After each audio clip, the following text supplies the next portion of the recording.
This meeting is being recorded.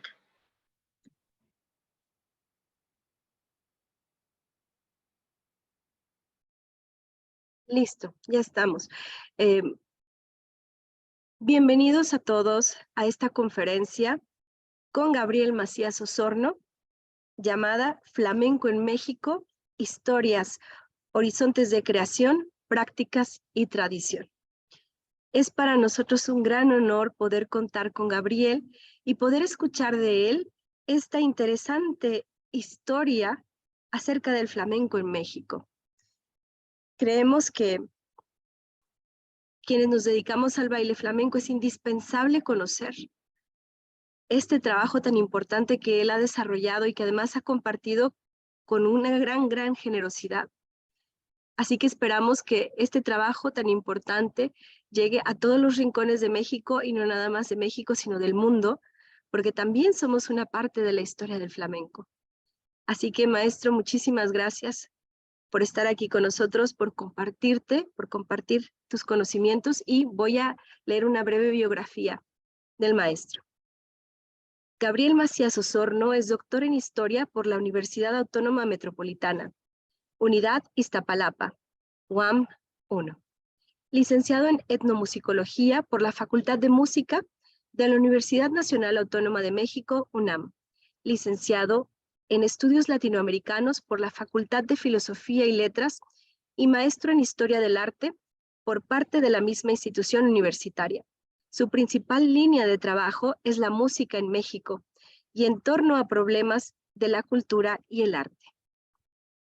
Ha impartido cursos y conferencias sobre arte y cultura en diferentes instituciones y universidades como la UNAM, el INBA, el INA y la UACM.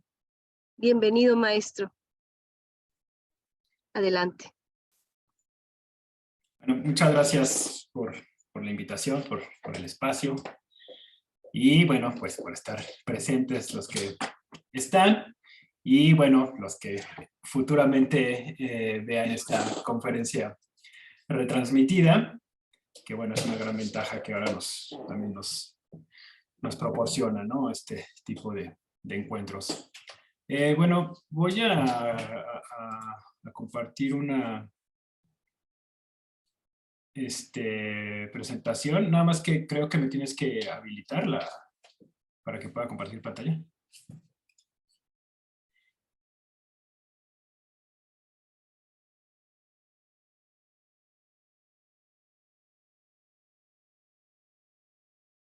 Okay.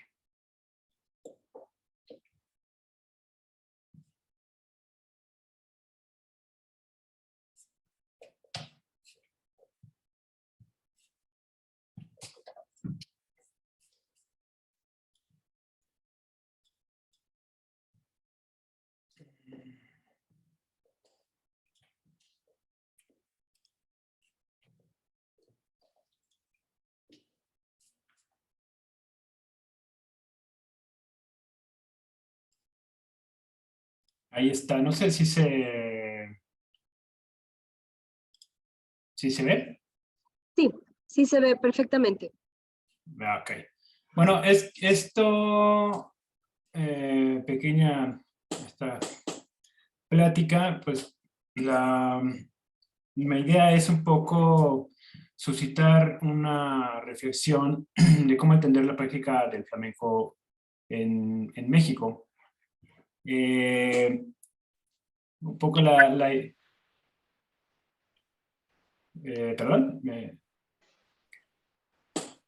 un poco la idea es pensar en un flamenco más allá de los relatos históricos canónicos, que bueno, es como una especie de línea de trabajo que yo un poco suscribo, ¿no?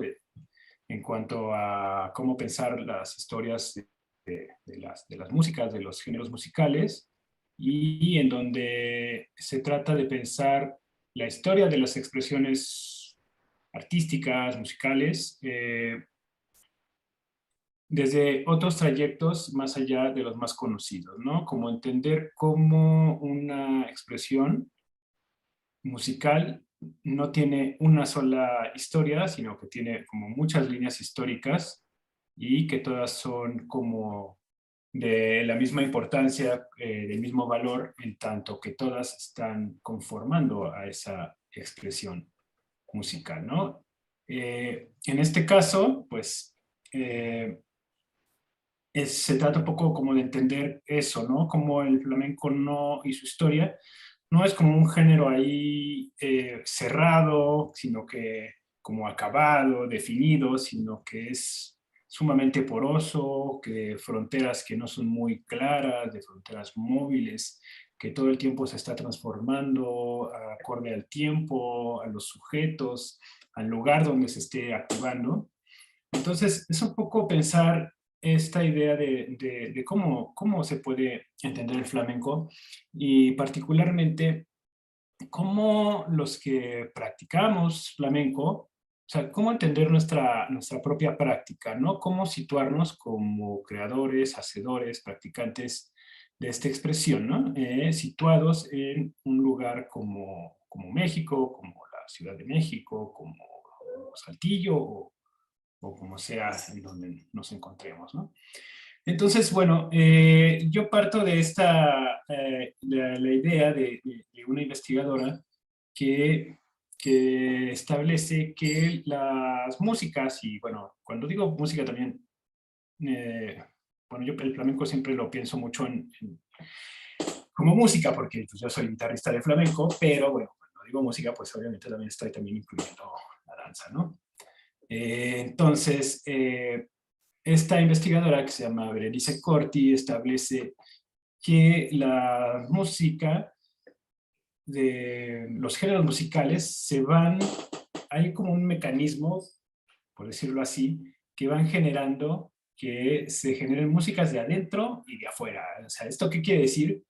Que estas músicas de adentro son las que se empiezan a circunscribir a determinado territorio, a determinados practicantes, a determinados lugares, espacios y temporalidades.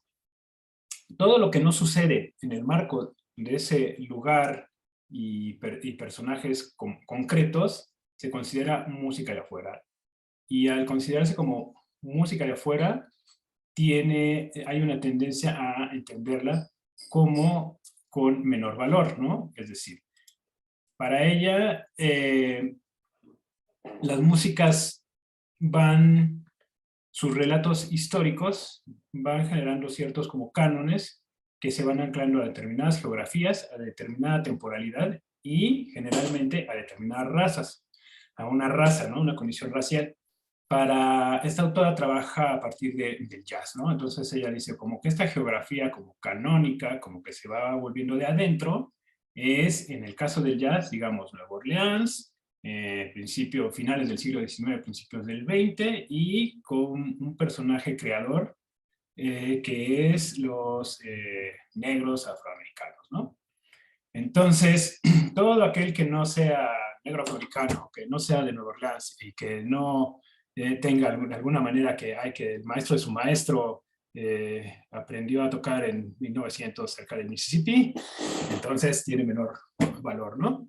Entonces, para ella pensar que te diga, no, pues, a ver, jazz así, jazz, y que le diga, no, pues el de Buenos Aires. Entonces, ella es justo lo que está diciendo. ¿Por qué no vamos a pensar en ese mismo valor, ¿no? ¿Por qué construimos como un jazz como más auténtico que otro, ¿no? Entonces, justo ella dice, ¿por qué hay esta constitución como este adentro y este afuera, ¿no? Y tiene esto como implicaciones que según esta autora, pues dice, es común que en la música se den atribuciones de pertenencia territorial y de raza, lo cual genera dicotomías que estratifican a la música y a sus practicantes, condición que históricamente ha tenido centralidad en los procesos de legitimación y de autoridad dentro de los géneros. Es decir, que estas conformaciones como geográficas de raza y tiempo, pues van justo dándole a ciertos personajes mayores atributos de legitimidad en detrimento de otros, ¿no? Entre tú estás más lejos, como de esa forma que se va generando como un adentro, pues pareciera que tienes menos legitimidad, ¿no? Entonces, la música asociada a un país en específico y a una idea racial si se produce fuera de este, muy probablemente sea recibida con ciertos prejuicios, valorada con menores atributos en cuanto a su calidad, e incluso percibida como menos auténtica en comparación con aquella elaborada dentro de su espacio de identificación. Entonces, en el caso del flamenco, este adentro, esta digamos, como triada geografía, tiempo, raza, pues la tenemos situada en Andalucía, en el gitano y en lo que sea que se entienda por época de oro, ¿no?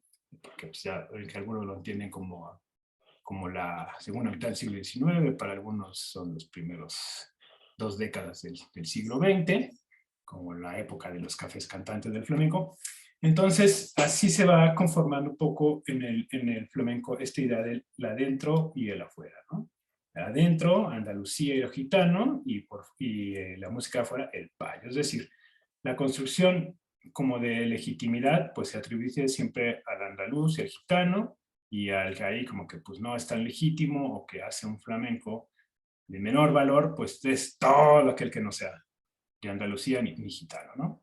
Entonces, bueno, estas son como también construcciones que pues es importante como cuestionar, ¿no? Por ejemplo, pues, ¿por qué pensar, cuando nosotros nos situamos como mexicanos, creadores de flamenco, pues, ¿por qué vamos a pensar que no, que nuestra práctica es mucho menos legítima, ¿no? O sea, esto es como esto es lo que a mí me interesa ir como cuestionando, y por eso planteo esta idea de pensar en historias más allá de este relato canónico, porque finalmente cuando uno piensa en la historia del flamenco, los relatos que siempre hay están justamente situados en estos tipos de personajes, ¿no? Como en esta centralidad, y todo lo demás es como que si no tuviera ninguna importancia, como si no hubiera influido en la concreción del flamenco, y bueno, que ahorita un poco eso lo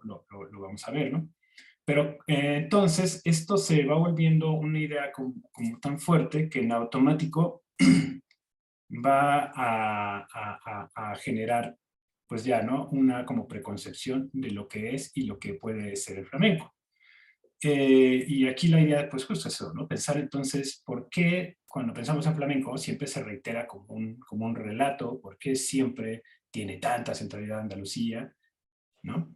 ¿Por qué siempre el gitano? ¿Y por qué no podríamos pensar una historia del flamenco desde México, ¿no? De la importancia que ha tenido otras regiones para la concreción y para la vitalidad que ha tenido el flamenco a lo largo de tantísimos años. Entonces, bueno, lo que va pasando un poco con estas conformaciones que aquí estoy diciendo como de adentro y de afuera, es que ese adentro, digamos, se va volviendo una especie de canon, una especie de prototipo, una especie de estereotipo, ¿no? Entonces, digamos que se va conformando ahí una articulación estratégica de coordenadas de conocimiento, en la cual los sujetos son puestos en una relación de poder y de reconocimiento asimétrica, ¿no? Es esto que mencionaba, de, pues, si tú no eres gitano, y pues tal cual uno puede ver así en los portales de flamenco, que si uno opina y te dicen, pues tú qué vas a saber, pues tú eres payo, tú no opines, tú no tienes aquí voz, ¿no? Entonces ahí está ese reconocimiento como asimétrico, en donde pues como yo no soy cerca de Andalucía, ni en esta idea de lo que se va entendiendo como que es un gitano, entonces pues mi voz no vale, ¿no? Y también empieza a haber pues una descripción unilateral en que la multiplicidad de lugares, de existencias, las mismas personas, son aplanadas por una red de narrativas literarias, de imágenes artísticas y explicaciones científicas, ¿no? Es decir, toda esta forma, esta discursividad que va construyendo como una legitimidad cargada hacia a esta geografía y a este tipo de personajes, pues va siendo reforzada, porque justo empieza a haber como 1000 historias del flamenco que justo reiteran eso mismo, y entonces es como que, bueno, pues lo dice el libro, lo dice este libro, y lo dice también este otro libro, pues ha de ser verdad, y porque lo dice tal personaje que a lo mejor se gana un premio, y entonces sabemos que, no, pues entonces sí es cierto. Entonces, y porque después está el pintor famoso, pintó un cuadro de un gitano haciendo flamenco, entonces se van generando todo este, se va reforzando todo este imaginario, toda esta como idea como muy canónica de una sola forma de ser, de una expresión que empieza a tener como pues por todos lados, ¿no? Entonces tenemos también novelas que hablan de los gitanos que hacen flamenco, y entonces pues esa se empieza a volver como si fuera la verdad, ¿no? Pero cuando uno empieza como a jalar los hilos por otros lados, pues se va dando cuenta que eso es una forma de entender la expresión como muy chiquita, ¿no? Como demasiado acotada con todo lo que hay como alrededor, ¿no? Entonces se va constituyendo pues un imaginario de las expresiones, en este caso del flamenco, que se vuelve como una especie de voluntad de dominación. Es decir, de dominación como de establecer esto es el flamenco y solamente este es el flamenco del bueno, ¿no? Y todas aquellas otras cosas son como derivaciones, son como aspiraciones a, son como que ay, pues como que le falta, son como que, pues sí, es bueno, pero pues como no es de España, pues no es tan auténtico, ¿no? Se vuelven como justo entran en un lugar como de desvalor. Entonces, así, decir flamenco, pues va movilizando ideas, imágenes, sonoridades y también corporalidades. Hay una idea per se de lo que es cuando uno dice flamenco, justo porque es tan potente este núcleo, este canon que se va haciendo, esta forma estereotípica, cerrada de entender la expresión, que se reitera tal que se vuelve como una idea común. Aunque tiene un principio de verdad, pues también tiene un principio de falsedad, ¿no? Por decirlo así. Y entonces cuando uno le pregunta a las personas qué piensa del flamenco, o cuando uno consulta un diccionario, ya sea el de la Real Academia o uno especializado en música, empieza a ver que las mismas ideas están ahí, ¿no? Que es baile, que hay castañuelas, que es sensual, que hay una postura erguida, que hay zapateado, que hay faldas amplias con torso pegado al cuerpo, movimientos de brazos y manos, y tanto en diccionarios como cuando uno le pregunta a una persona, sale España, que son gitanos, y expresiones como olé, ¿no? Y bueno, aquí la pregunta, bueno, ¿solamente eso es el flamenco? O sea, si no es España, no es flamenco, si no es gitano, no es flamenco, o sea, solamente se trata de posturas erguidas, o sea, todos esos otros elementos que pasan, ¿no? ¿Dónde quedan, ¿no? Y pues, si vamos igual al Google y ponemos flamenco, pues las 10 primeras imágenes que aparecen, pues son un poco justo, la misma reiteración, y justo pues ahí se va fijando, ¿no? Y esto cuando poco más arriba en esta lámina decía que hay como voluntad de dominación, digamos, porque pues también es interesante ver cómo estas imágenes, digo, estas son de ahora, pero también si vemos carteles como de los 70s o de años antes, pues son bastante semejantes. Y lo que también se va viendo es cómo se va también como canonizando, pues sí, la postura corporal, o sea, cómo se va como haciendo también un molde de cómo debe ser la corporalidad, del movimiento, de ciertos pasos que se van volviendo legítimos.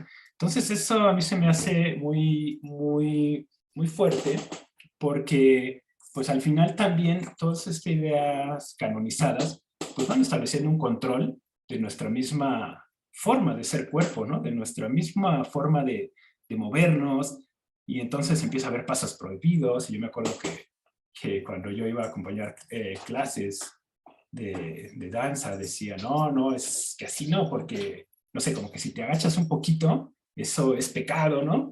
Entonces, ¿cómo moverte? O sea, al estar todas esta serie de formas tan canónicas, ¿cómo moverte de una forma hasta se empieza a vivir como un pecado, ¿no? Entonces, y también, ¿cómo se va construyendo esta imagen del cuerpo súper espigado, ¿no? O sea, cuando el flamenco tiene esta gran apertura de que justo admite toda la clase de cuerpos, ¿no? Que esa es una gran riqueza del flamenco, que la corporalidad no es un límite, ¿no? Ni de edad, ni de nada, ¿no? Y como justo el imaginario, pues de la bailaora, pues se va también volviendo eso, ¿no? Entonces, en estas ideas canónicas, en estas ideas que yo voy diciendo como estereotípicas o de adentro, pues a mí el interés por irlas un poco cuestionando es porque hay en sí misma una violencia muy potente, ¿no? Ahí, de la forma en que se empieza como a condicionar pues el aprendizaje, la vivencia de una expresión dancística y musical, ¿no? Por ejemplo, a mí también me acuerdo que me regañaban si yo estaba tocando la guitarra y de repente sacaba como un armónico, ¿no? Ah, esa es de la guitarra clásica, pero ¿cómo, no? O sea, ahorita vamos a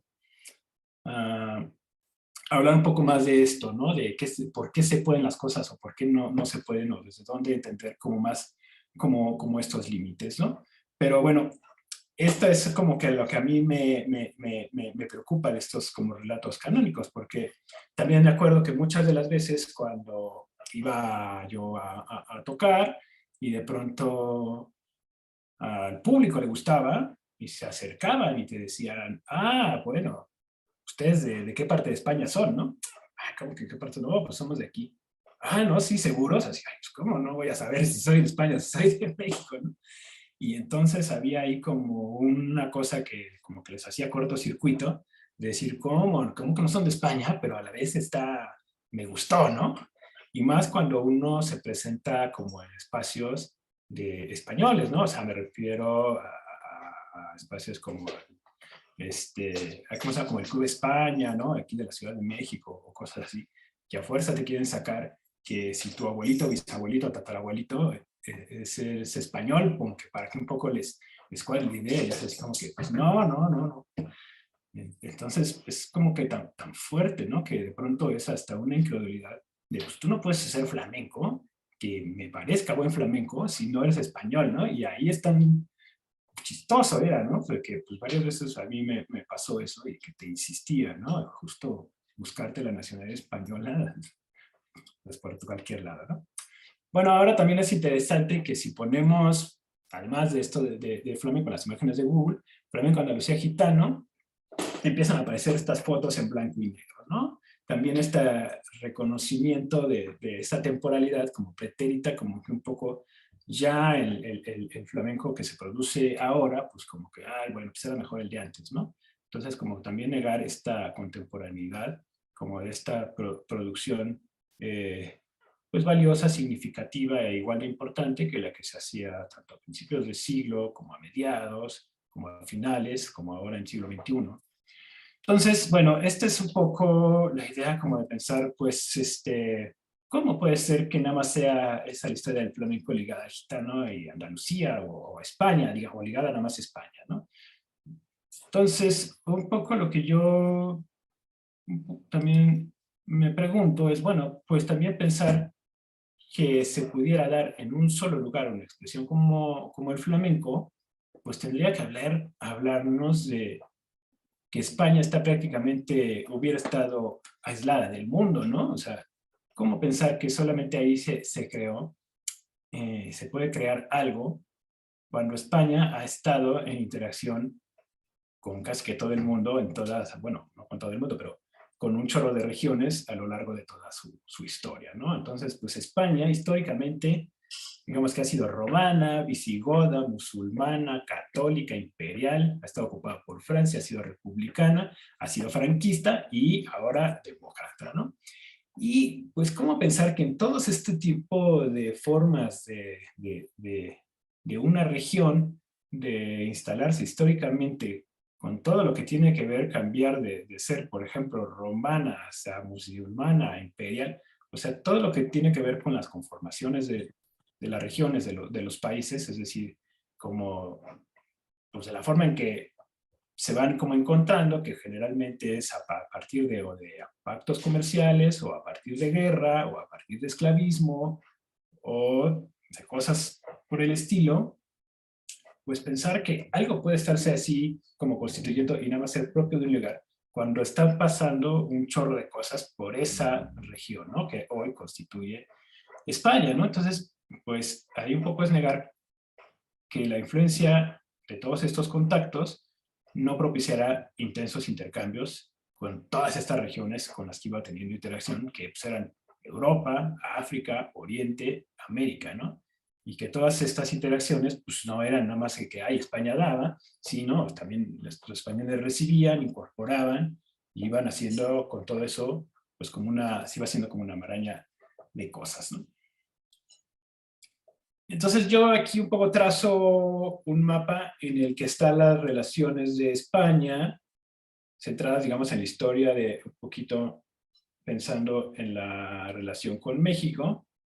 Y bueno, aquí hay un círculo verde que digamos que es antes de la conquista española y que bueno, antes de que pasara que estos procesos de conquista, bueno, pues España pues tenía ahí todas sus influencias pues del mar Mediterráneo, ¿no? De pues, toda esta área europea, pero sobre todo tenía esta gran influencia de África, producto del esclavismo, ¿no? Entonces, en términos políticos, culturales, económicos, pues ya era ahí un enredo, ¿no? De cosas, no se puede hablar de que pues, España fuera ahí una cosa como que no tenía que ver con otros lados, ¿no?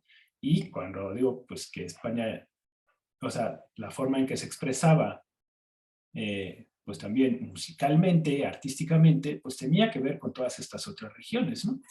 Y bueno, posteriormente, cuando hay ya todo este proceso de conquista, que aquí estoy poniendo en una línea gris, se forma un área cultural grandísima que tiene que ver con el Golfo de México, que tiene que ver con el Caribe, que tiene que ver pues con todas las costas de Venezuela, y donde también ahí se van dando unos intercambios fuertísimos, ¿no? De todo, de instrumentos, de músicas, de literatura, de danzas, de formas de ser, de formas de comercio, y todo eso va nutriendo a todos los lugares involucrados. Entonces es como un área cultural que algunos autores denominan como el Caribe afroandaluz, ¿no?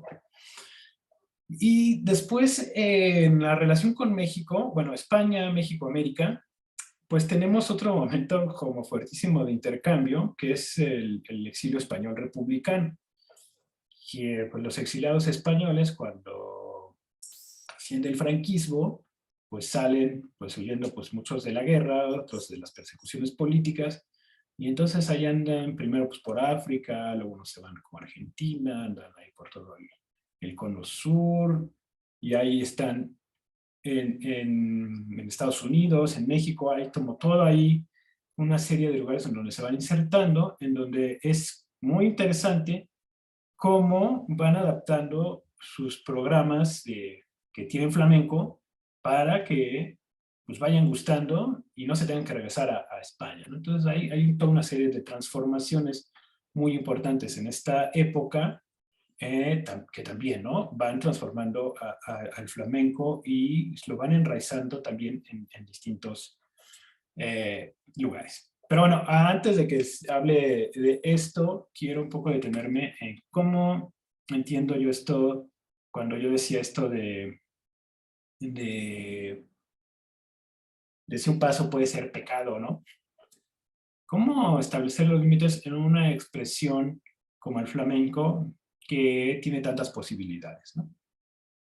Entonces, aquí yo entiendo al flamenco como una forma de creación que tiene que ver, que es muy parecida o tiene un sistema semejante al del lenguaje.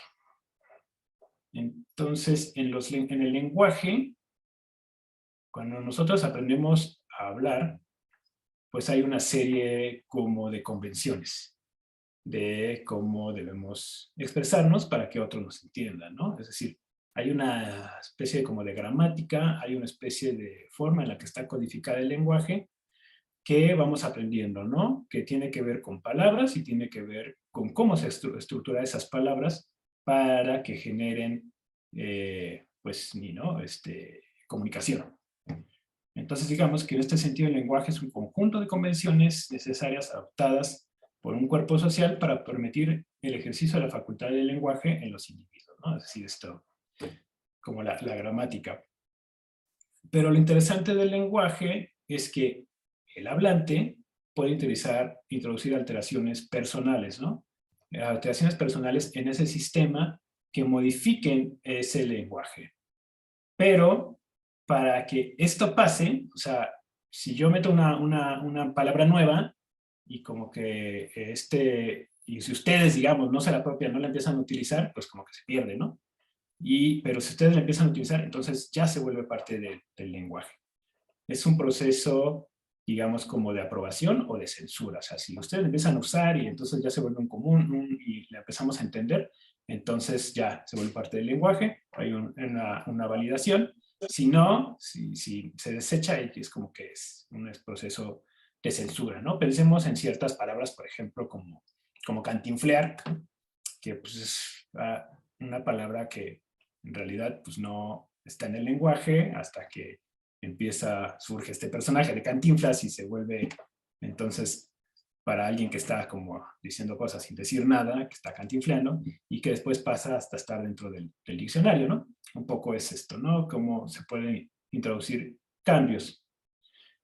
Y estos cambios generalmente vienen por la forma en la que hablamos, ¿no? Y justo en la riqueza del lenguaje está el habla, porque pues, no es lo mismo como hablo yo, o como hablan ustedes, como hablamos en Ciudad de México, donde yo vivo, o cómo se habla en una Ciudad de México, pero en Tepito, o cómo hablan en Argentina, o cómo se hablaba en el siglo XIX, pero finalmente es el mismo idioma, ¿no? Temporalmente tiene variaciones según los sujetos, según la región. No hay manera de que se hable el mismo español en todos lados. Y aún así uno se puede entender y uno lo reconoce como español, ¿no? Y esta es la idea que para mí es como para entender como el flamenco. No hay manera de que el flamenco se pueda practicar igual en la Academia de Caño Roto de Madrid, a cómo se practica en una calle de Barcelona, a cómo se practica en hojas de té de la Ciudad de México, a cómo se practique en Saltillo, a cómo yo toque la guitarra, a cómo la toca cualquier otro guitarrista, ¿no? Cada quien va teniendo su forma de hablar, su forma de expresión, que tiene que ver con su propia situación contextual y con su propia personalidad y su forma de irse como apropiando y haciéndose de eso y de las posibilidades que uno va creando para expresarse, porque en esto pues también empieza a ver sí, claro, hay también capacidades diferentes, a lo mejor en la misma forma de hablar español, pues a lo mejor alguien puede hablar como súper rebuscado, alguien puede hablar de una forma muy sencilla, alguien puede hablar con palabras súper bonitas que te hagan así como llorar, ¿no? Cuando habla. Y lo mismo, o sea, son competencias como diferentes de la manera en la que uno va ahí haciéndose de más herramientas.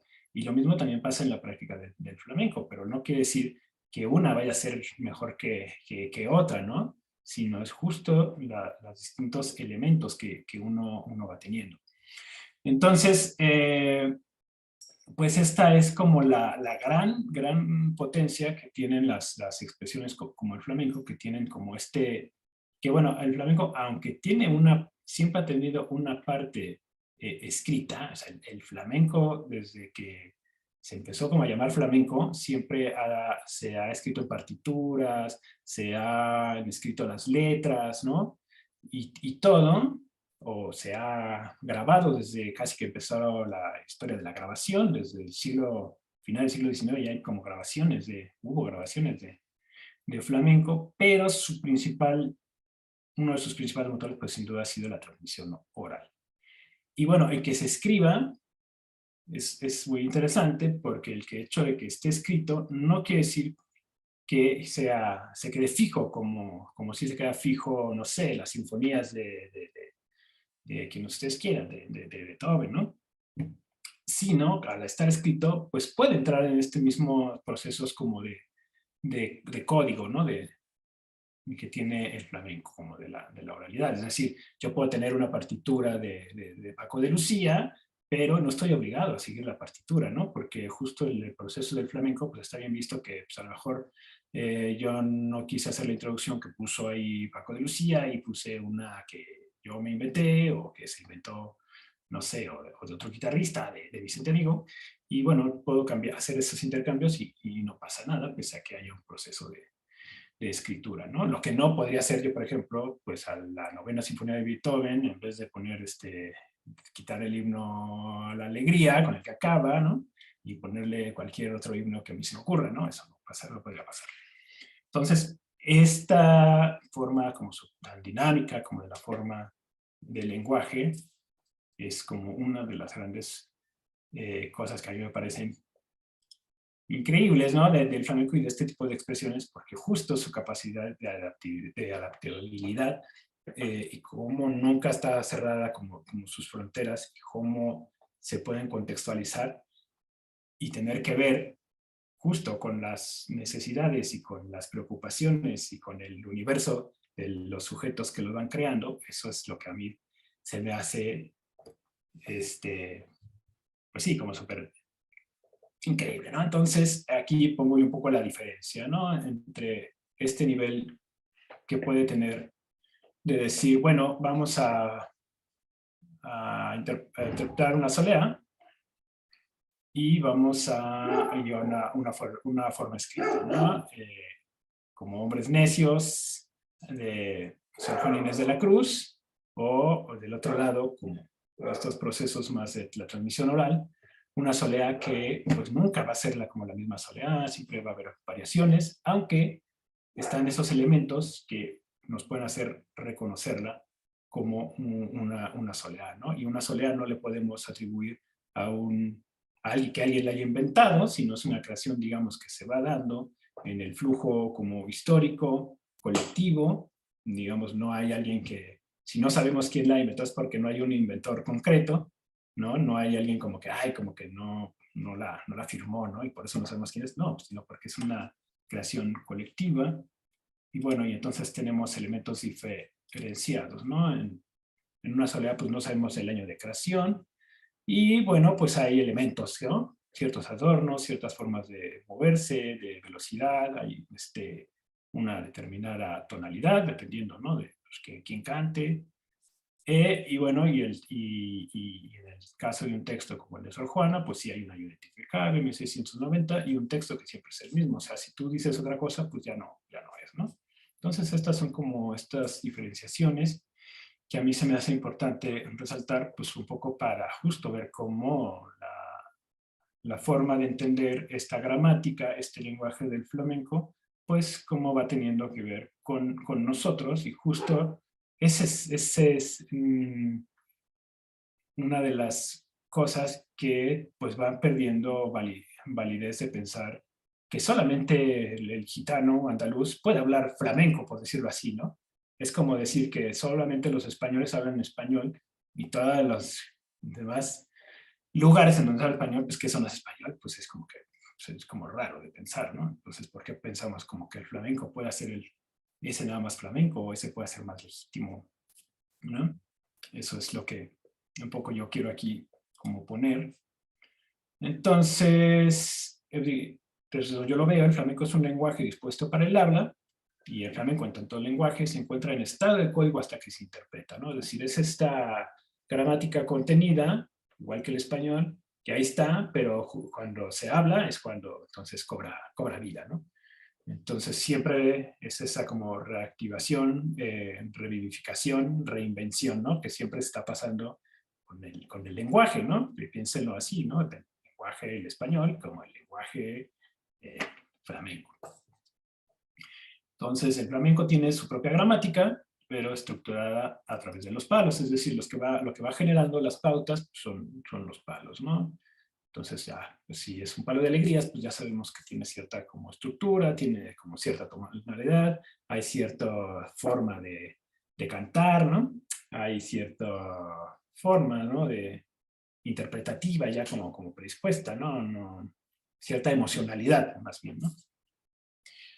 Entonces, para decirlo con esta autora, Ana María Ochoa, los géneros musicales y dancísticos son expresiones artísticas caracterizadas por su movilidad y por la diversidad de sus posibles mediaciones. Incluso es posible situarlos como una polifonía de voces y saberes mediados por las tecnologías ofrecidas al público, en la mayoría de los casos a través de las estructuras de la industria cultural, ¿no? Es decir, también no solamente por nuestra misma circunstancia, situación, pues tenemos una forma de entender y activar como el flamenco, sino también hay otras cosas que van influyendo, ¿no? Esta autora siempre pues, está viendo como a la industria cultural como a las grandes mediaciones, ¿no? Y claro, no es lo mismo pensar en, bueno, yo voy a bailar, hacer un montaje de una soleá para bailarla, pues para enseñarla a mis alumnos, a lo mejor como un proceso de aprendizaje técnico, de conocer el palo, o yo voy a bailar una soleá, bueno, como decimos en flamenco, por derecho, es decir, sin una coreografía predeterminada, o la voy a bailar en un teatro, o la voy a bailar porque me la pidieron para una filmación.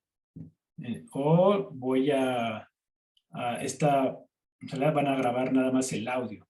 Entonces, eso va a también un poco también incidiendo en la forma en la que uno va creando, ¿no? O sea, no es lo mismo decir, pues yo voy a bailar esta soleá para un espectáculo que tengo 2 horas para hacerlo, o dentro de un festival en donde me dan 10 minutos. Entonces, esto es también cómo este tipo de mediaciones hay que van transformando. Por ejemplo, pues en el flamenco generalmente los números son bastante largos, digo largos entre que unos 8 a 15 minutos, pero por ejemplo si escuchamos un disco de flamenco, pues entonces ahí está cómo también va transformando una industria como la discográfica la producción del flamenco, porque ahí vamos a encontrar tracks que van entre 3 y 5 minutos.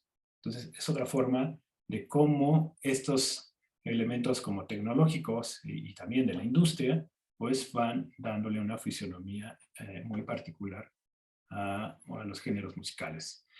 Y en este caso, el de flamenco.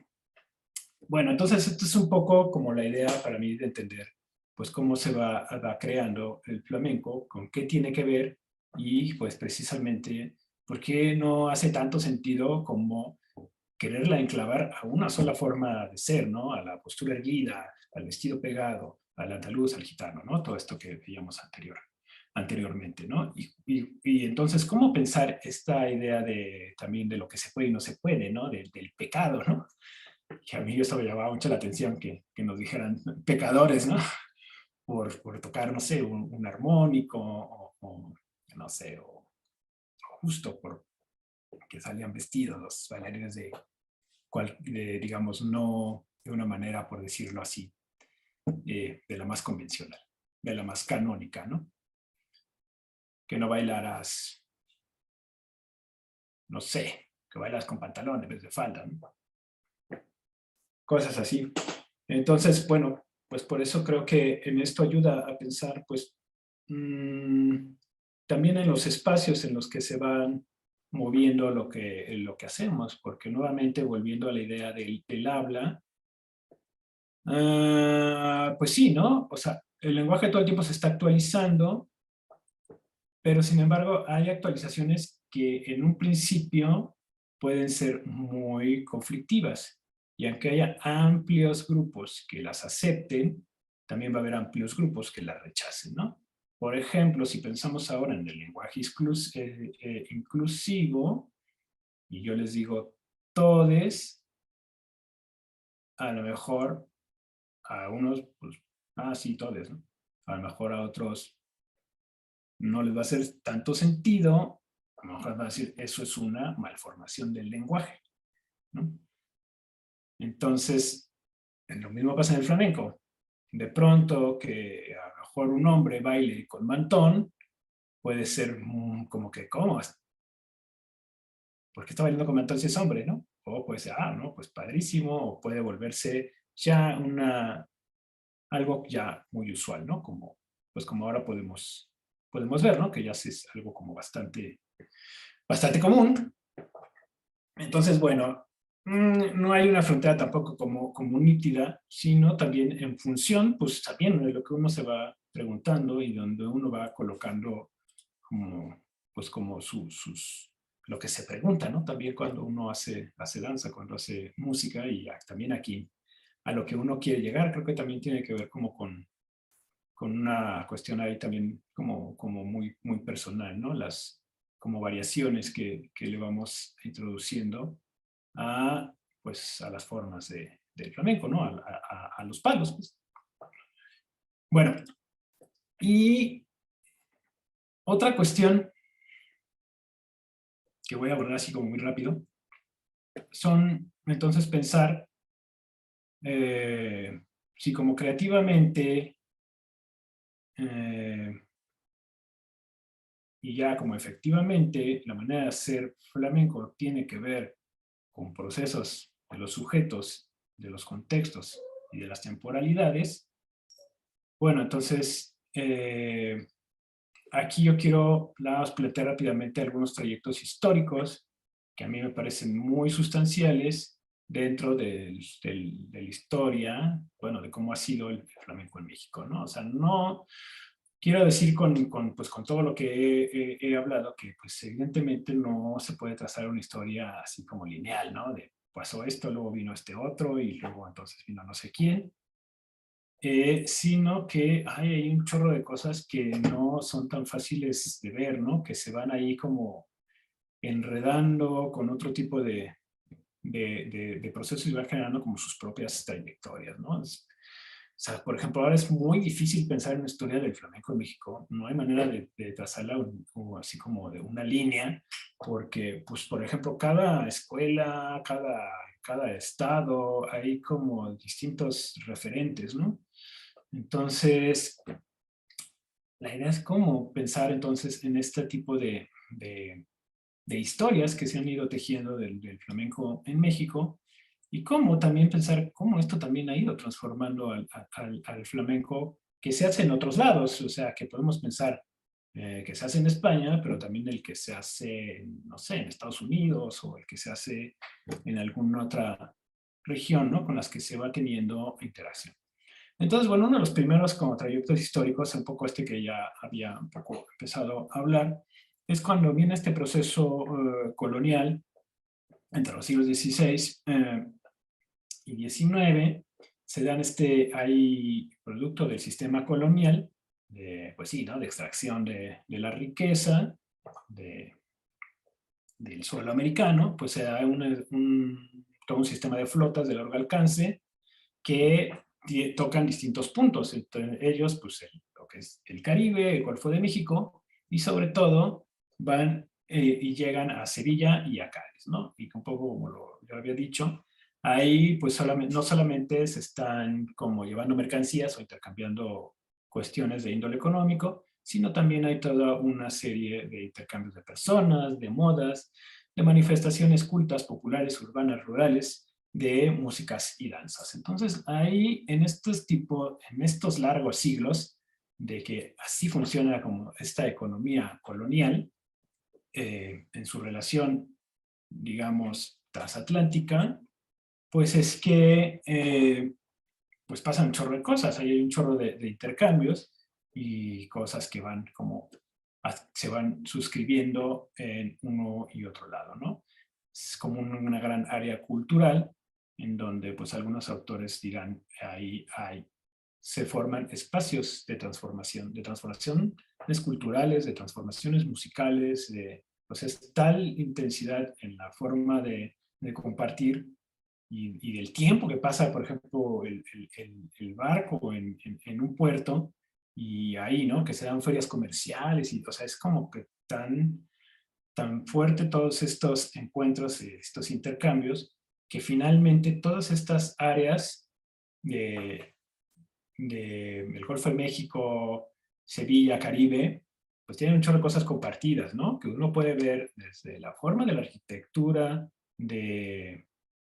pues por ejemplo, ¿no? En San Juan, ¿no? En Puerto Rico, San Juan de Ulúa y Cádiz, pues estas áreas como ciudadelas fortificadas, que son súper parecidas, ¿no? Igual que hay también en la Florida. Y si hay como ese tipo como de arquitecturas compartidas, pues entonces también había formas también compartidas de entender la mercancía, el intercambio. Y bueno, pues también en términos musicales, pues se encuentran instrumentaciones semejantes y formas estructurales también parecidas, ¿no? Por ejemplo, pues todos estos sones como del Golfo, como el son jarocho, que a nivel estructura tiene semejanzas con algunos palos del flamenco, a nivel rítmico, armónico, incluso de contenidos letrísticos. Entonces, ese es un trayecto histórico muy importante porque algunos investigadores como Lénica Reyes y José Miguel Hernández pues han encontrado en estos tipos de trayectos en el siglo XVIII, XIX, palos del flamenco que, o sea que, bueno, por ejemplo, en este caso del jarabe, que en el siglo XIX ahora ya no lo reconocemos como un palo de flamenco, pero en el siglo XIX era un palo de flamenco y era un palo de flamenco como de moda, ¿no? Era muy importante, era muy sonado. Y ya lo que encuentran es que, bueno, que en México estaba el jarabe y era incluso considerado como un baile nacional y era una cosa que identificaba al México de ese tiempo. Era como ahora, digamos, pensar en el mariachi, ¿no? Entonces el jarabe era como un ícono de lo mexicano. Y entonces encuentran en España, pues, noticias, partituras de transcripciones de este palo, de este jarabe, pero ya pensado como dentro del flamenco, y le empiezan a llamar primero jarabe americano, o sea, como que haciendo alusión a su procedencia, pero pasados los años empiezan a encontrar que ya no se hace la referencia a América, sino ya hay como un proceso ahí de apropiación, de volverlo como más una interpretación local, y empiezan a encontrar que ya se le empieza a llamar como jarabe sevillano o jarabe de Cádiz, ¿no?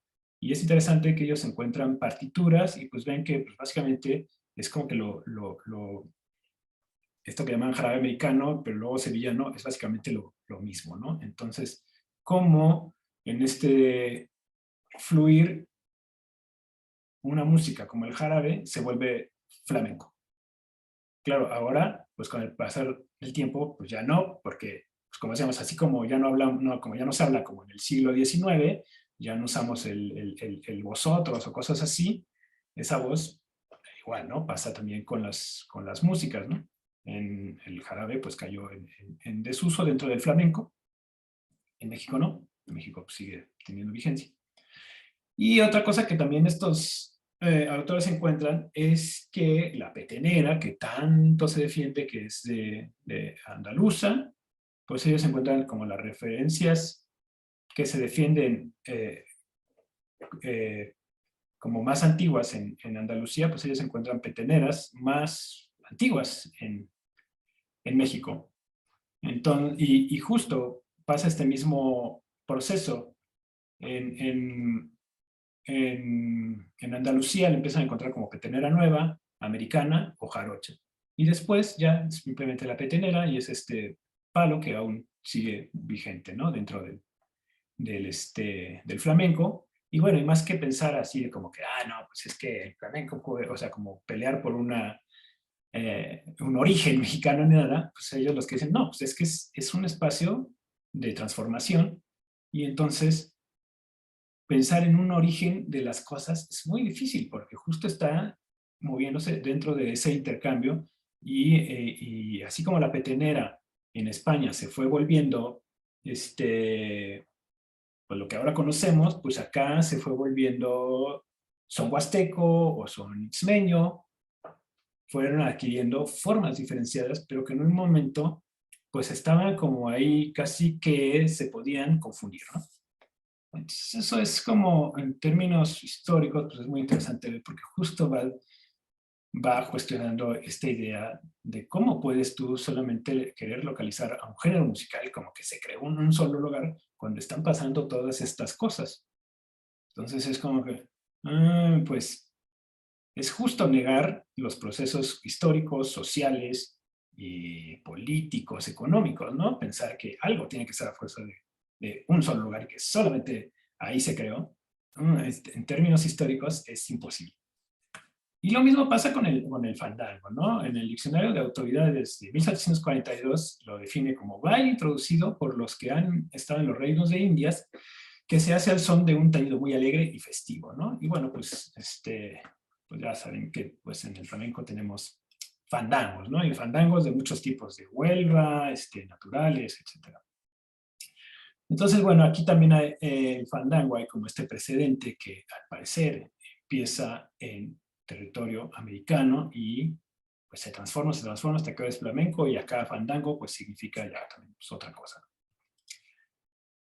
Y bueno, otro momento también de un amplio intercambio, ya después de que viene la independencia de México o la independencia de los países americanos, pues el contacto cultural sigue siendo súper fuerte porque había muchas compañías teatrales que andaban, pues casi que si antes eran como nada más estas mercancías, ahora son estas giras como artísticas que están en todos estos lados, en donde van a ser fundamentales el teatro, la zarzuela, el género chico, las comedias y lo que después vamos a conocer aquí como las tandas, en todo esto, porque ahí en todo eso es común que haya flamenco.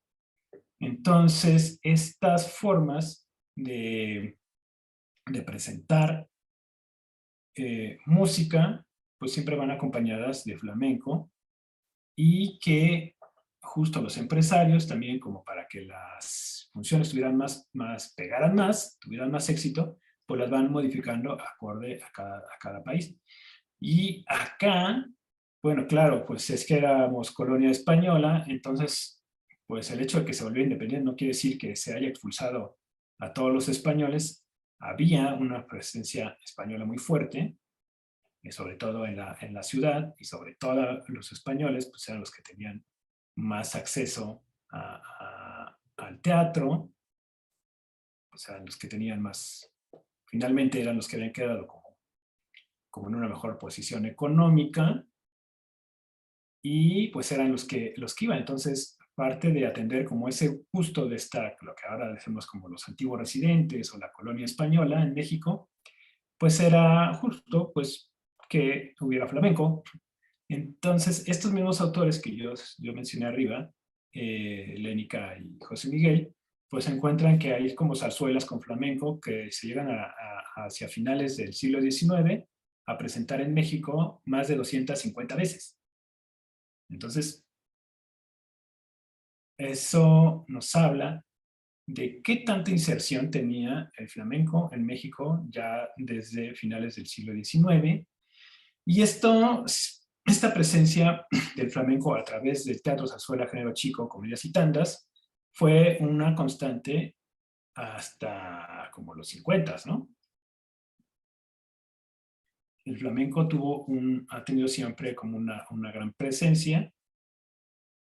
Y aquí un poco quiero como que lo vean en algunas imágenes de los periódicos de la época, ¿no? Por ejemplo, aquí esta es una imagen, pero de 1903, que es imagen del baile de malagueñas, que justamente es como una serie de secuencia de pasos que aparece en el periódico como para que aprendas a bailar malagueñas y que se reproducen en el almanaque del buen tono.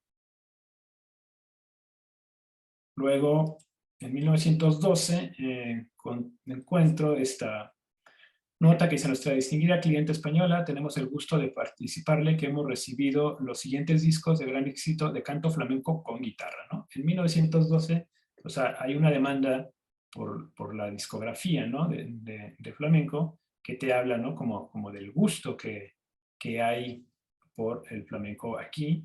que pues pues si una casa de discos lo tiene, pues es porque es negocio, ¿no? Porque se vende. Y bueno, estos podemos pensar que están dirigidos pues a una colonia española, tal vez, ¿no? Pero acá fíjense cómo va adquiriendo pues también especificidades locales, ¿no? Especificidades que tienen que ver con el contexto.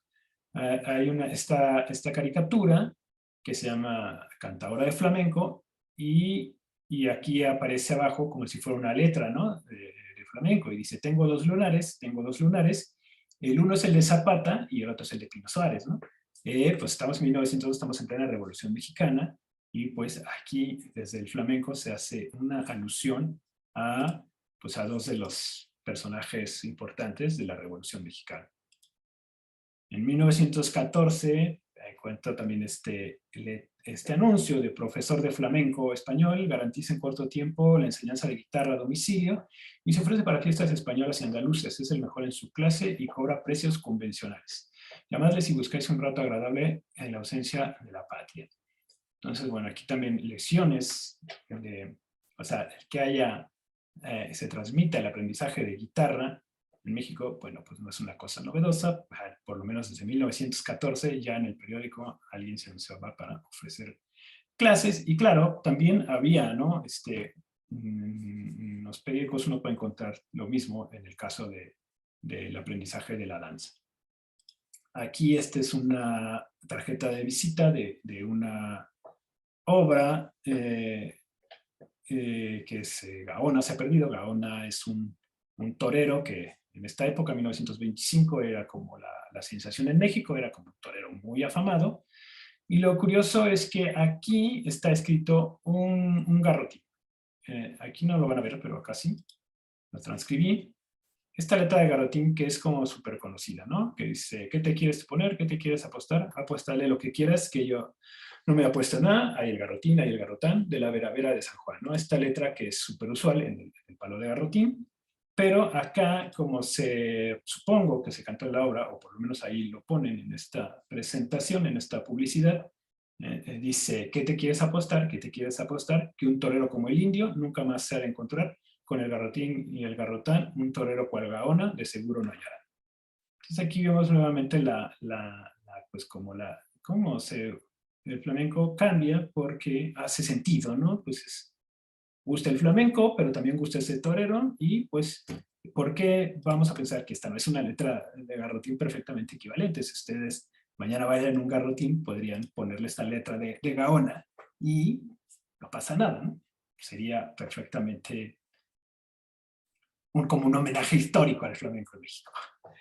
Ahora, otro trayecto importante que yo veo pues, es el del exilio español, ¿no? Aquí vemos a este vestido de cura que es Florencio Castillo, acá vemos a Sabicas, este guitarrista también muy conocido que estuvo un buen tiempo en México.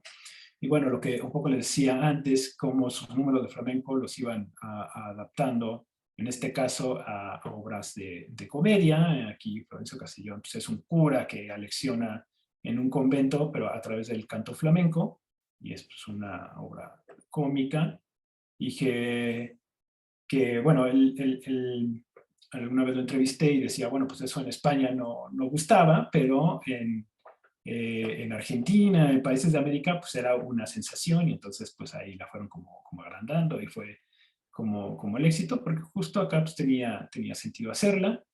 Y bueno, pues también ahí el flamenco se va transformando en un acto cómico que pues tiene un fin empresarial, tiene un fin que es una forma de vida y tiene un fin, tal como lo relata Florencio Castillo, bueno, el hijo de Florencio Castillo, este es el papá, pues era también una forma de no volver a la España en guerra, ¿no? Entonces, pues también cómo ese tipo de cosas van incidiendo para darle fisionomías diferentes a algo como tan elemental como pues la idea de preservar la vida, pues te hace hacer algo así como una obra con un cura que canta flamenco, ¿no? Y bueno, pues también dentro de los trayectos del exilio, pues vemos de estos trayectos históricos relacionados con el exilio, pues en el cine hay como una veintena de películas de esta época, entre 1940 y 1950, donde pues justo están toda la platilla, digamos, como de exiliados flamencos, que flamencos vinieron, bueno, yo contabilizado como a unos 80 flamencos exiliados que estuvieron en México, en distintos teatros, pero también en el cine. Y bueno, esta es como una escena que a mí me parece como muy, ay, perdón, como muy icónica, ¿no? Que es justo esta película de Misael en la arena de Cantinflas, donde pueden ver, este es el cantador El Niño del Brillante, que viene aquí igual con condición de exilio, y Francisco Millet, también en español exiliado, en un encuentro con Cantinflas, en donde a mí me parece muy significativa esta escena porque le empiezan a cantar a Cantinflas, ¿no? Como que le quieren ver que les quieren decir que él es un impostor. Entonces le dice, para ser un buen matador y cantador de flamenco, se tiene que ser sevillano por fuera y también por dentro. Entonces ahí le están diciendo que pues, él quiere ser un buen flamenco, pues tiene que ser pues, español, ¿no? Y Cantinflas contesta, soy mexicano, señores, y flamenco de verdad, y échenme a cualquier toro, aunque sea menor de edad, aunque sea mayor de edad. Entonces justo esta referencia a que, pues, ¿qué, no? Soy mexicano y también soy flamenco de verdad. Y entonces después el personaje que está acá atrás, esta mujer, pues como que se le queda viendo con mucha admiración y el de al lado le dice, ¿qué le tanto le ves a ese, no? Que ni siquiera se puede fajar bien los pantalones, ¿no? Subir bien los pantalones. Y le dice este personaje femenino, le dice, ah, pues es que es un flamenco de Iztacalco, ¿no? Entonces esta forma como de apropiarse de todas estas simbología como del flamenco, como decir, no, pues es que, o sea, en ese momento que hay muchísimo flamenco en México, pues revisando las carteleras, a veces en un mismo día hay 3 funciones donde hay flamenco, o sea, tú puedes ir a salirte de un teatro, irte a otro, luego salirte de ese, irte a otro y vas a ver flamenco. Entonces, pues como que el flamenco es de España, ¿no? ¿No? El flamenco pues también tiene que ver con México, es un momento donde hay una cantidad impresionante de flamenco, ¿no? Por lo menos en la Ciudad de México y por lo que he visto también en lugares como Guadalajara. Bueno, entonces esto simplemente lo dejo así como para ver todas estas, pues por distintos lugares donde se va conectando el flamenco con México y en donde pues toda esta influencia de personajes como Cantinflas pues también va teniendo una transformación en la manera, me imagino, ¿no? Como de apreciar el flamenco, porque además pues Cantinflas era como que súper amigo de muchos de los exiliados y hasta pues iba muchas cosas de flamenco, ¿no? Según cuentan, ¿no? Entonces ahí pues vamos viendo todas estas como interacciones que hay y de todo lo que va pudiendo significar el flamenco de México y todas las formas que va teniendo como de activarse y de hacerse, ¿no? Entonces, por ejemplo, si regresamos a veces como cuando la narrativa como más común del flamenco en México es esta, ¿no?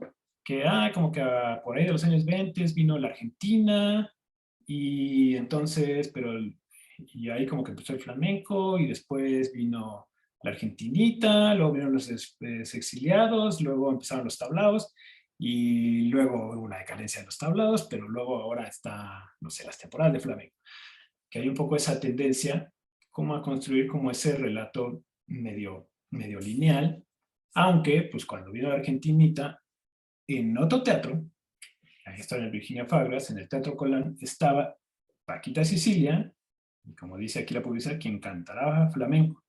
En la época en que estaba la argentinita, que pues fue como que perdón, la argentina, que pues era como de las famosas, pues había también otra serie de músicos que estaban muy presentes en México, pero como que esa parte de la historia la tenemos ahí como muy ensombrecida, ¿no? O sea, hay como un chorro de bifurcaciones para entender de trayectos históricos del flamenco en México, ¿no?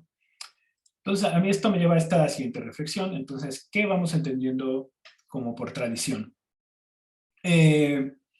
Y justo pensar esta idea de tradición, pues la pongo intencionalmente con minúscula, un poco para desvincularla de la tradición que podríamos pensar como esa tradición constituida como de adentro, ¿no? La tradición de la época de los cafés cantantes, de la época de oro del flamenco, de los gitanos y todo esto, sino más bien entenderla como aquello que nos permite hilar una relación entre continuidad y cambio entre el individuo y la sociedad, es decir, una relación entre lo que somos por virtud de nacer en un espacio y un tiempo determinados y la manera en cómo queremos crear y transformar a partir de ello. En este sentido, las expresiones artísticas nos proveen un medio para dinamizar la relación entre pasado, presente y el individuo y futuro, y entre el individuo y la sociedad a través de la manipulación creativa de los símbolos. Es decir, más allá de puntos fijos, puntos nodales, pues tiene que ver con esta relación que podemos nosotros apreciar como de continuidad, ¿no? Y creo que aquí en México pues, sí hay una continuidad como de, o sea, cómo pensar una música que el flamenco sale fuera, cuando aquí estamos viendo que tiene pues ya como forma de flamenco, como lo podemos reconocer hoy, pues por lo menos desde la segunda mitad del siglo XIX. O sea, estamos hablando de casi, ¿qué? Casi 180 años, ¿no? ¿Cómo piensas que el flamenco tiene que ver solamente con España, que no tiene que ver con México, ¿no? Que no tiene que ver, que no, que sí, ¿no? Que también, pues, esta es parte, ¿no? De su historia. Y aquí, pues, también, pues, hay siempre un encadenamiento, ¿no? Pues, como de maestros, de aprendizajes, de lugares. Hay, digamos, todo este sentido como de una tradición del flamenco en México, pues, que también es muy importante, ¿no? Hay maestros que ahí son pilares, ¿no? También para ciertas generaciones o lugares que se van volviendo icónicos, referentes, ¿no? O sea, hay un chorro de cosas, pero lo que pasa es que toda esta parte como que previa a 1900, que como 60, 50, es como la que está ahí como súper desconocida, pero en realidad pues, siempre ha habido bastante flamenco, no solo a nivel teatral, sino también a nivel como más, pues no público, digamos, en espacios más íntimos, ¿no? Y bueno, históricamente se ha negado la plasticidad de la tradición, confundiéndola con un pasado anónimo y purismos desprovistos de la intervención de los sujetos interactuantes y del contexto histórico. Es decir, cuando hablamos de esta tradición de los cafés cantantes, por ejemplo, y que solamente ese es el flamenco tradicional, pues un poco es negar pues que nosotros también generamos tradición, ¿no? Un poco generar la contemporaneidad y esa plasticidad de una expresión como el flamenco. Entonces, pero bueno, pues eso sí, la transformación de las tradiciones siempre ha sido motivo de duras controversias, siempre es como que un punto ahí bastante sensible, pero justo yo hago esta diferenciación de la tradición con mayúsculas, tradición con minúsculas, esta tradición que justo es como que se quiere presentar como auténtica, hermética, como que nadie más puede aportarla, y esta otra tradición que es justo dinámica, que tiene que ver con el sujeto, que tiene que ver pues, con la vida misma, ¿no? Entonces, un poco como para finalizar, pues lo que yo rescato todo esto es que el flamenco siempre se ha entrelazado con el contexto de este país, de México, y bueno, particularmente, como yo estoy en su capital, de una manera continua, por lo menos, pues desde este espacio de transformación que se va constituyendo en la colonia, donde ahí pues todavía no se llama flamenco, pero están muchas de las formas que hoy están como en su base, por ejemplo, la instrumentación, ¿no? O ciertas letras que todavía se cantan, que vienen pues desde mucho tiempo, como del siglo de oro literario español, ¿no? Y bueno, lejos de tener un estatismo, tiene adaptaciones acordes al contexto nacional, manifestadas en cuestiones como sus fisonomías, los lugares de circulación, los personajes que lo encarnan y sus significaciones. Las fisonomías que adquiere son formas de activar el código en diálogo con su propio contexto histórico y los sujetos. Y las activaciones del flamenco comprenden una serie de tensiones atravesadas por el concepto de adentro, noción fundamentada en referencias estereotípicas como baluarte de autenticidad, pureza y una idea de tradición con mayúscula. Bueno, entonces eso es como un poco lo que yo quería aquí, lo que yo quería hablar, y bueno, un poco nos arrojar esta pregunta, ¿no? ¿Cuál es la historia de tu flamenco, de nuestro flamenco? ¿Cuál es lo que podemos ver como en la tradición que nosotros nos podemos como insertar, de la que también somos partícimes y creadores? Y bueno, de mi parte, pues sería todo. Y bueno, salvo, claro, que haya comentarios, preguntas.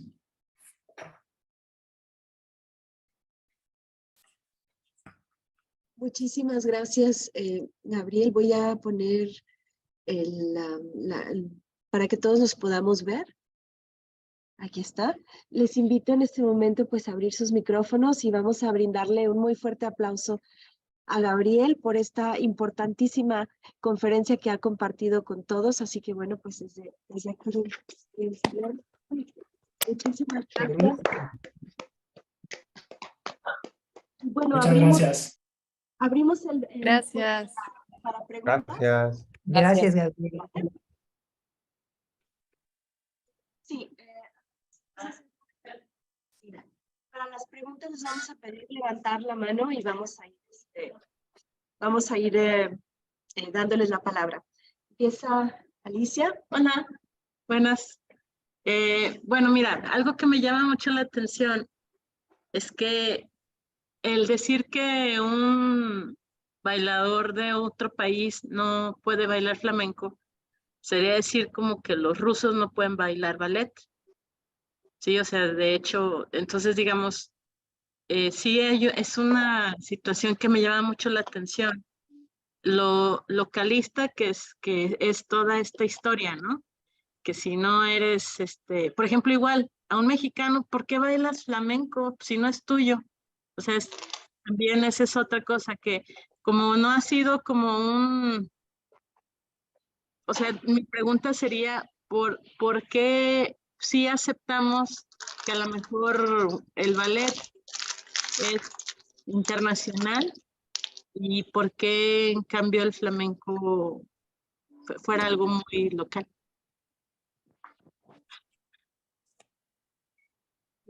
No sé si me entendí.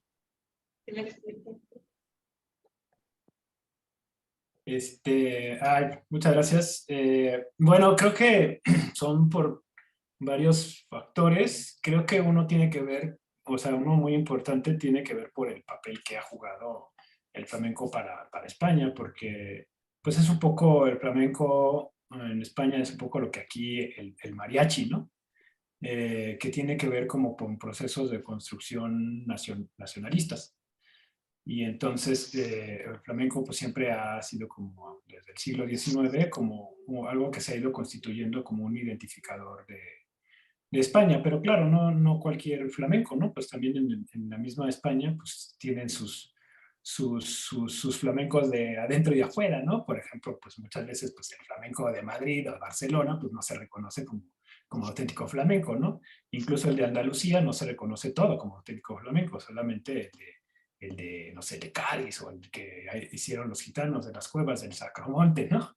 Entonces, pues también ahí hay como una especie siempre como de pleito por la propiedad y la autenticidad, ¿no? Y esto, pues sí tiene que ver como estas cuestiones como muy políticas de la construcción del nacionalismo y justo la imagen que se quiere proyectar tanto afuera del país como adentro del mismo país, ¿no? Y también, por ejemplo, pues también dentro del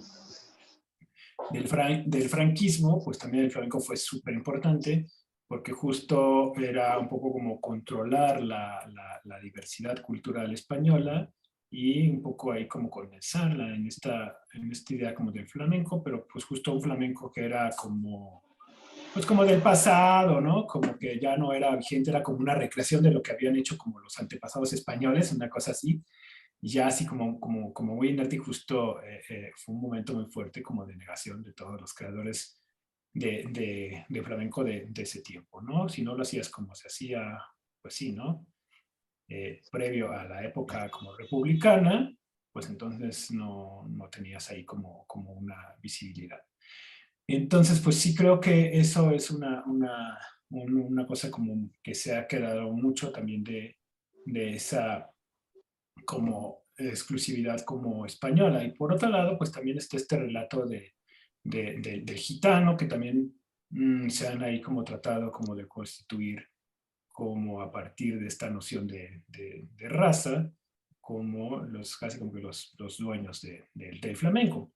Y esto pues también ha tenido que ver porque pues el gitano, pues para algunos autores, pues más que ser una raza como tal, es pues una invención de ciertos grupos de pobladores como adscritos como social y culturalmente pues a ciertos referentes que se empezaron como un poco como a autodenominar como gitanos, y un poco también era como esta búsqueda que había en el siglo XIX de esta España a ojos de la demás Europa como exótica, ¿no? Toda esta literatura que hay como francesa, ¿no? El exotismo español, ¿no? Porque tenía toda esta como cosas moriscas, ¿no? Pero a la vez que son como que como una especie ahí de estos gitanos, pero que son como que pobres, pero que son felices, pero que son como místicos, creadores, es algo como que empieza a ser turístico. Y de hecho las industrias turísticas empiezan también como a promover eso, y el gitano pues se vuelve una mercancía, y entonces pues todo el mundo quiere ser gitano, porque entonces el turista va, te busca, es una forma de vida muy redituable, y entonces empiezan a surgir pues lugares, y, o sea, donde te vas ahí te tomas según fotos con auténticos gitanos de las cuevas y cosas de ese estilo, y empieza a haber toda una romantización de estas figuras. Por ejemplo, pues esta novela de Carmen, después vuelta a esta ópera súper famosa de Carmen de Bizet, que es justo eso, ¿no? Es la gitana, la mujer así como fatal, como flamenca, ¿no? Que justo es así como que atractiva, mística, indomable, ¿no? Que se vuelve justo parte de la fantasía, no tanto española sino europea, pero que España pues se vale de esa fantasía justo como para posicionarse internacionalmente, porque justo es una España en ese momento que está como en decadencia, como que su época imperial, en donde fue la potencia del mundo, la potencia número uno del mundo, pues ya pasó, y justo hay una crisis muy fuerte, política, económica, y bueno, pues entonces ahí empiezan a jugar todos estos como signos, ¿no? Entonces el flamenco empieza también a tener como esto, ¿no? Entonces también creo que ahí se va constituyendo como esta defensa de decir, no, pues es nuestro, porque finalmente pues también es una moneda de cambio, ¿no? Por decirlo pues como de una manera un poco así grotesca, pero al final pues es parte de, ¿no? Muchísimas gracias. ¿Alguien más quisiera hacer una pregunta?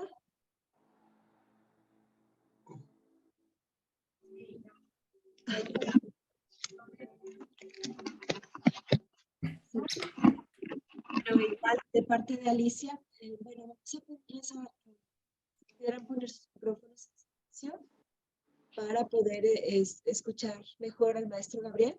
Y bueno, Alicia pregunta, yo creo que esta ya sería la última pregunta, ¿cuál es la historia, maestro Gabriel, de tu flamenco?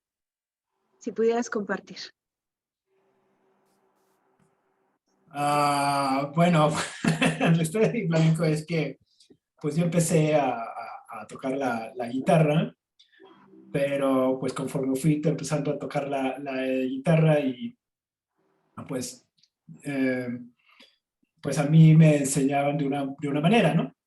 Pues como creo que hacen todas las escuelas, enseñan pues la manera que cada quien tiene, pero de pronto esa manera de tocar, de entender el flamenco un poco negaba otras formas posibles, ¿no?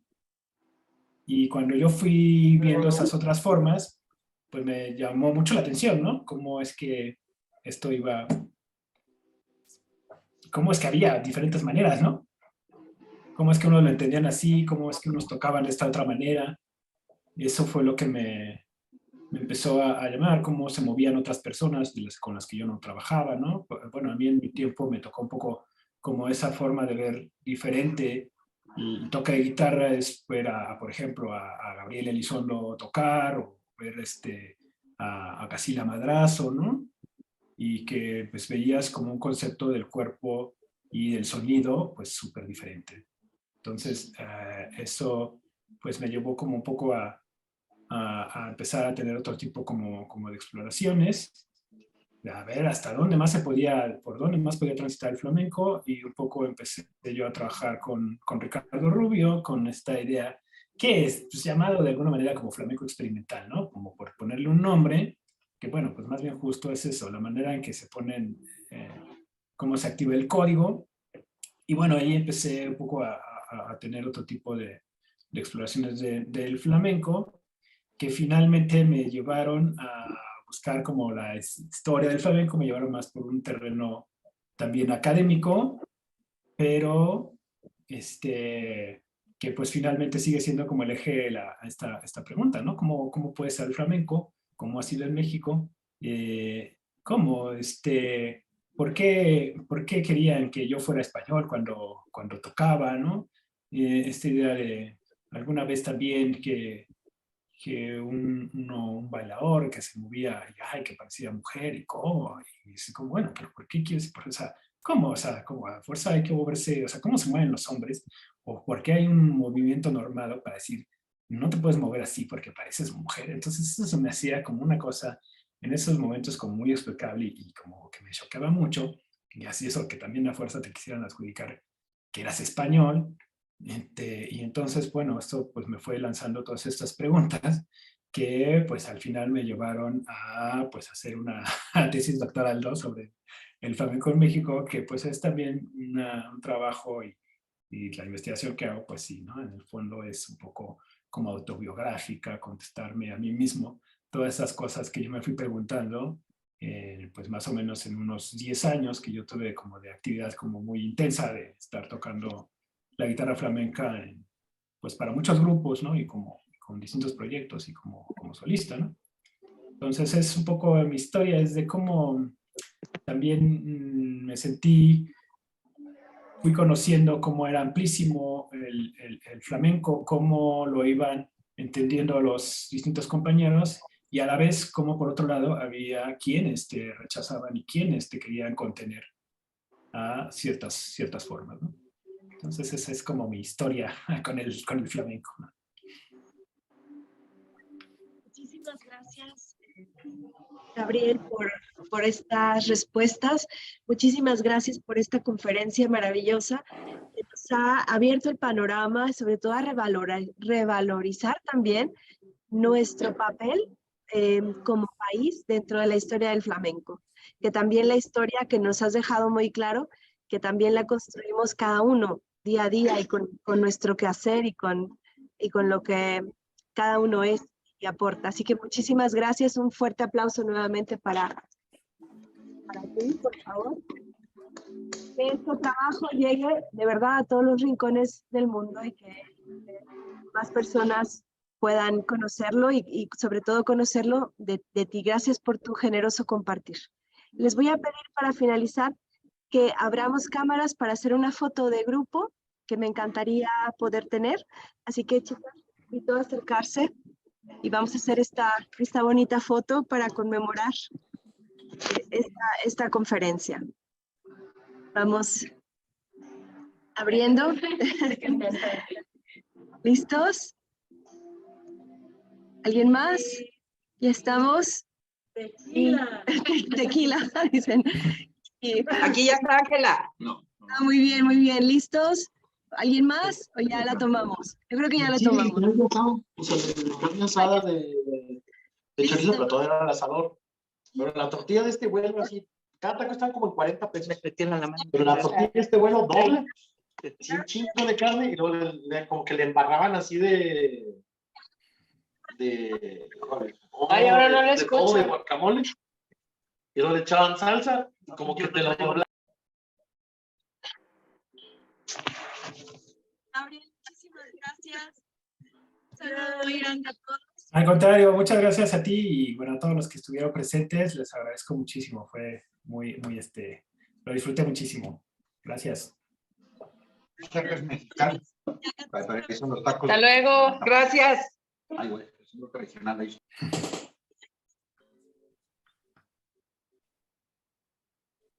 Hasta luego.